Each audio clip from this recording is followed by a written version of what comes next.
No niin, moro kaikki! Ja nyt on tää J-Gamer-kanava. Tässä videossa mä esittelen vähän ihan pikkasen itteeni.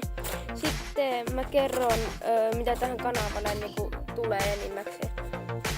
Niin, aloitetaan vaikka Minecraftista. Eli kun mä eniten pelaan Minecraftia tässä kanavassa. Että sitä voi tulla aika paljonkin. Mutta siis huono juttu on se, että mulla on jo aitoa. No on sekin tosi huono juttu, mutta huonompi on ehkä, tai en mä tiedä kumpi on huonompi. Mä latasin tuon ilmaisen versio, niin arvatkaa mitä. Siihen tuli samalla joku tyttöskini. En mä halua mitään semmoista. Mut jos mulla on jos aina ei tuu sitä, niin sitten on joku pää, jota ei kunnolla näy tai jotain tällaista. Mutta te näette sitten, siis te näette sen sitten, voittakaa oikeesti kestää, kun mulla tuntuu jotenkin ihan hirveä tai niinku ärsyttävää, että tulee joku semmonen parempi, että olisi se tavallinen skini. Niin.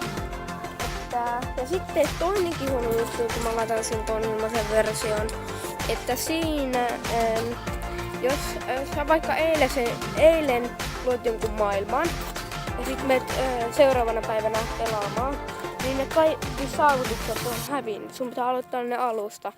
Mä koitan ladata yhden toisen Minecraftin, että siinä ei tarvi niitä saavutuksia, että siis kun ne saavutukset ei mene alkuun ja että skini on ihan tavallinen tai joku muu mutta ei sitten tyttöskini. Mutta sitten niin tähän kanavalle tulee enemmän näitä pelivideoita kuin jotain vlogeja.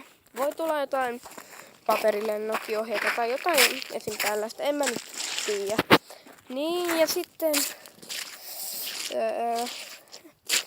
mitä mä keksisin sanoa vielä? Ai niin, mä en esitelyitten, vai onko? En mä tiedä. No mä kuitenkin. Eli mä oon Jespi. Mä tykkään tosi paljon pelata jalkapalloa. Vitsi, mä yritän mennä yhtä mäkeä ylös. Kun tässä on näettekö? Niin. Niin. Sitten tulee muita kaikkia pelejä tähän kanavalle. Niin. No, eiköhän tää video ois tässä. Se ois mun osalta. Moro!